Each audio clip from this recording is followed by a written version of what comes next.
Halo Mario Booster, selamat datang kembali di channel Mario Angelo.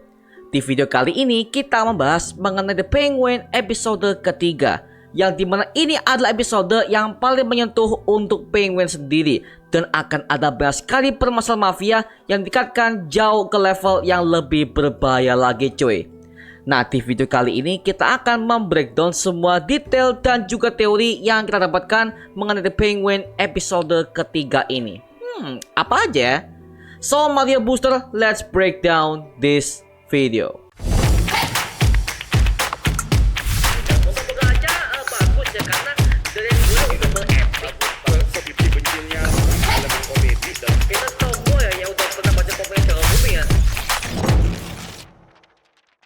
Oke, sebelum kita mulai breakdown episode ketiga The Penguin kali ini, kita wajib kasih spoiler alert terlebih dahulu buat kalian, agar kalian yang belum menonton bisa menikmati cinema experience yang mendalam ketika pertama kali menonton serial The Penguin yang satu ini. Link nontonnya udah gue sediakan di kolom deskripsi di bawah, oke? I gotta drop this off real quick, but I'm gonna Big is right. He's taking advantage of you, Bucky. come on.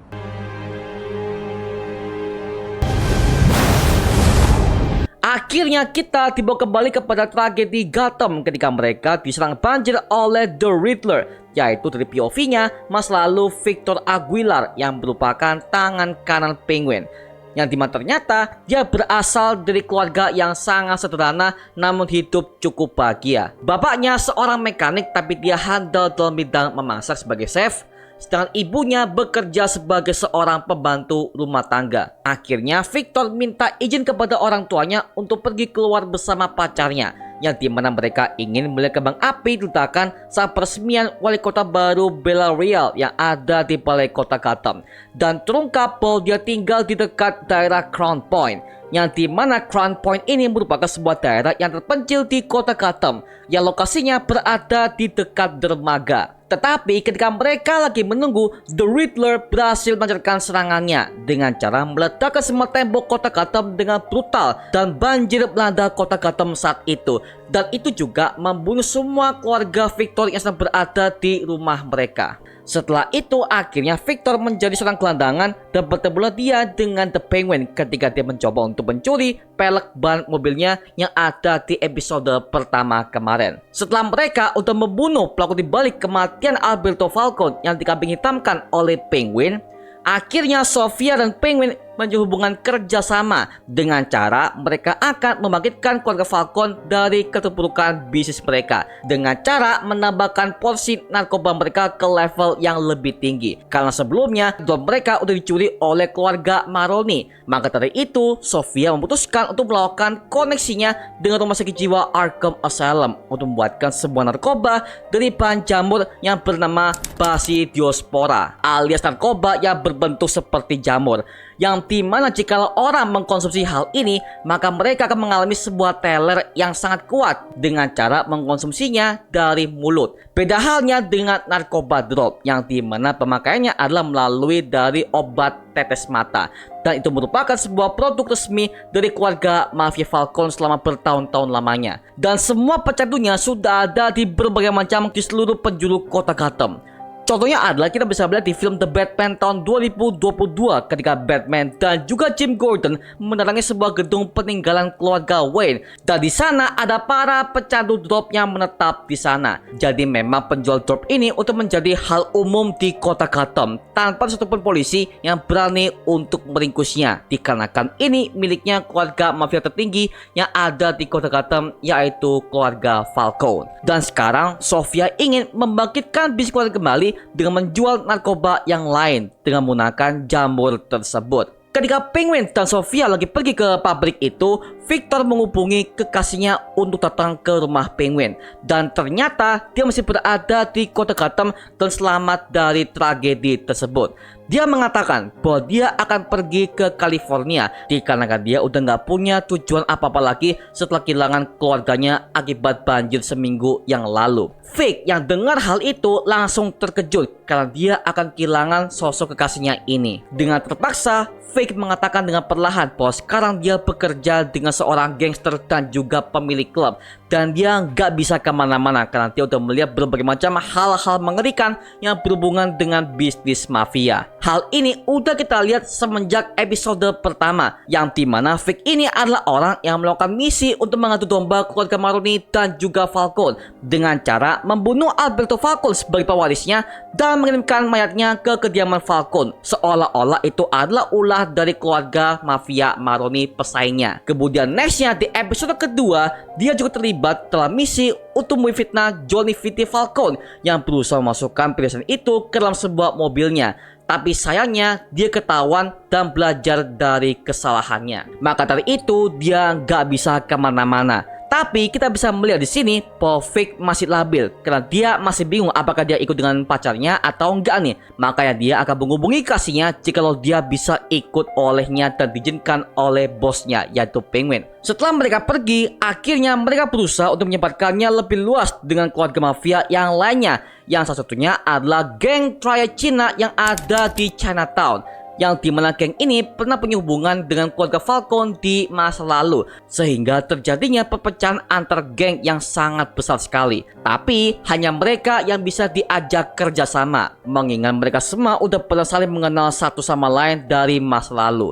Ketika mereka lagi deal-dealan, mereka nggak bisa kerjasama karena hanya bos mereka yang bernama Feng Zhao untuk bisa melakukan kesepakatan seperti itu. Karena hanya antar kepala keluarga mafia saja yang bisa melakukan perjanjian seperti itu jika mereka berdua mau bekerjasama dalam penyebaran narkoba ini kepada market yang lebih luas di kota Gotham. Karena Penguin gak mau melibatkan Luca Falcone sebagai bos mafia Falcone yang baru, makanya dia bisa memaksa Johnny Vitti sebagai tangan kanan Falcone ini untuk memaksanya bekerja sama dengan cara yang sangat licik dan juga sangat spektakuler banget. Sampai pada akhirnya ketika Sofia pulang ke rumahnya, dia bertemu dengan Johnny Vitti Falcone yang memaksanya untuk pergi ke Italia sesuai perintah bos mafia yang baru itu, yaitu Luca Falcone, sepupu Carmen sendiri yang menggantikan posisi Alberto Falcone, keponakannya yang tewas di episode pertama kemarin. Karena mereka semua sedang dalam pengintaian tinggi semenjak mereka untuk membunuh salah satu pengkhianat yang udah mereka anggap bahwa dia adalah pelaku di balik kematian Alberto Falcone, yaitu Ray, tangan kanan Sofia Falcone sendiri. Dan dia pun memberikan tiket pesawatnya dan Sofia disuruh bergas pergi dari kota Gotham secepat mungkin. But I'm not scared of you. All I see is a spoiled bride who got what she deserves. I just need some time to get a 2 few things. days. Terlihat di sini, dari sekian banyak orang yang berusaha mengobrol dengan Sofia Falcone ini, mereka semua takut kepadanya karena memang Sofia dikenal sebagai pembunuh berantai yang bernama Hangman. Tapi yang gak takut sama Sofia ini cuma si Johnny Vitti Falcone doang, yang dari awal dia udah gak suka dengan Sofia di keluarga Falcone ini, yang dimana Sofia dianggap orang gila dan juga masih tidak waras dalam kelakuannya sebagai anggota keluarga mafia. Maka dari itu Sofia dan Penguin punya sebuah rencana yang sangat jitu, yaitu dengan cara menjebak Johnny Vitti dengan cara membongkar aibnya dengan mengatakan bahwa dia berkencan dengan istrinya Luca Falcone di sebuah hotel. Tapi yang bikin menarik adalah istrinya Luca yang bernama Tina ini setuju untuk menjebak Johnny Vitti dengan cara menggerebeknya ke dalam sebuah hotel. Entah dengan perjanjian apa antara Tina dan juga Penguin ini. Tapi yang jelas Penguin akan merasakan hal ini jika Johnny Vitti tidak berbuat ulah dalam kesepakatannya. Dan mereka memaksa Johnny Vitti ini untuk memberikan kontak kepala Triad Cina yang bernama Feng Zhao untuk melakukan sebuah pertemuan dengan mereka. Jikalau Johnny setuju, maka dia dan Tina serta semua skandal ini akan tetap aman di tangan Penguin dan juga Sofia sebagai saksi mata mereka. Akhirnya mereka semua pun sepakat. This funny to you? Time and coward BD. Yeah. Make the goal. Oh ya, gua hampir lupa mengenai adegan sebelumnya. Sebelum mereka mulai misi penggerebekan ini, ada satu adegan yang membuat gua sangat tersentuh melihatnya, yang dimana Penguin melakukan pendekatan kepada Victor Aguilar dengan mencari tahu siapa keluarganya, bagaimana kondisinya, apa pekerjaan orang tuanya, dan juga bagaimana kondisi keluarganya. Dan kita bisa melihat percakapan ini membuat kita ingat terhadap percakapan ayah dan juga anak, sama seperti kisah Penguin yang ada di Gotham series, yang dimana Penguin memberikan perlakuan khusus kepada tangan kanannya yang bernama Martin ini seperti anak kandungnya sendiri. Ketika mereka udah bertemu antara Falcon dan juga Feng Zhao ini, akhirnya mereka sudah sepakat untuk melakukan kerjasama dengan berbagai macam argumen yang mereka lontarkan. Dan Victor akhirnya menemukan sebuah tugas baru di klubnya Penguin, yaitu di klub Iceberg Lounge yang dibuka kembali untuk menyebarkan semua narkoba cabul itu kepada semua para pelanggannya dan juga mengumpulkan uang sebanyak-banyaknya dari pelanggan tersebut. Tapi ketika dia lagi mengerjakan tugasnya, dia langsung berhalusinasi, yang dimana dia teringat sebuah kejadian ledakan bom di kota Gotham yang menewaskan keluarganya dan juga semua teman-temannya. Victor yang sadar bahwa ini bukan jadi hidupnya sebagai seorang mafia, akhirnya dia pergi ke kamar mandi dan langsung mencuci wajahnya. Penguin yang tahu akhirnya menggeledah ponselnya dan langsung membaca semua pesan-pesannya kepada kekasihnya tersebut. Akhirnya timbullah sebuah percecokan antara Penguin dan juga Victor Aguilar, dan Penguin merasa dikhianati oleh tangan kanannya sendiri bahwa Victor mengiranya dia sebagai tahanannya. Pada selama ini Penguin merawatnya seperti anaknya sendiri dengan kasih dia kamar yang bagus, tempat tinggal yang oke, makanan, pakaian, pekerjaan, mobil, semua udah ia kasih, tapi dia tiba-tiba dikhianati hanya karena seorang perempuan. Tapi di situ Penguin mengizinkannya pergi karena dia udah pernah berada di posisi itu di saat dia akan bekerja pertama kali sebagai seorang gangster mafia. Tapi timbul sebuah kebingungan di hatinya, apakah dia akan lanjut atau tidak sebagai seorang gangster dan juga kriminal di kota tersebut. Dari sini kita bisa tahu, meskipun Penguin dikenal sebagai orang yang mafia dan juga orang yang brutal, dia adalah mastermind-nya, tapi dia masih punya hati jikalau ada orang yang ia tolong seperti Victor Aguilar ini. No. Being with me. You got all the opportunity in the world, right? This is all you feel. You don't decide this. Ketika Victor hendak pergi bersama dengan kasihnya, dia langsung berpikir ulang tentang apa yang dikatakan oleh Penguin kepadanya. Dan sampai akhirnya dia merelakan kekasihnya untuk pergi dari kota Gotham. Tetapi ketika Vic akan kembali, dia udah melihat kalau Penguin dan juga Sofia lagi dihadang oleh keluarga mafia Maroni yang merasa dijebak oleh Penguin. Dikarenakan di episode kedua, anak buah Maroni langsung tewas dengan Falcon dan mereka menyadari bahwa itu semuanya adalah tipu muslihat Penguin. Nah, Sofia yang mendengarkan hal itu, dia sepertinya udah melepa mengenai pengkhianatan si Penguin ini.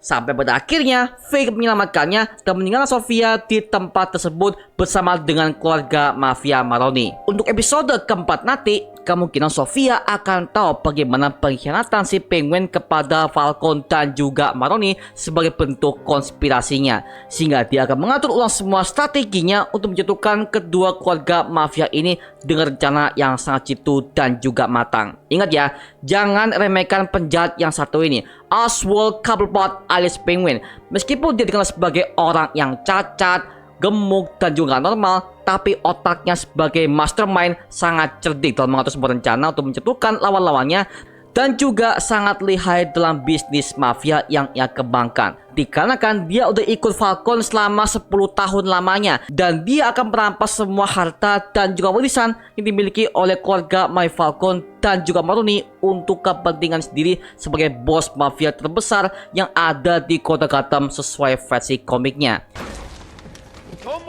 You think he can pay us? Go now! You come back and do it!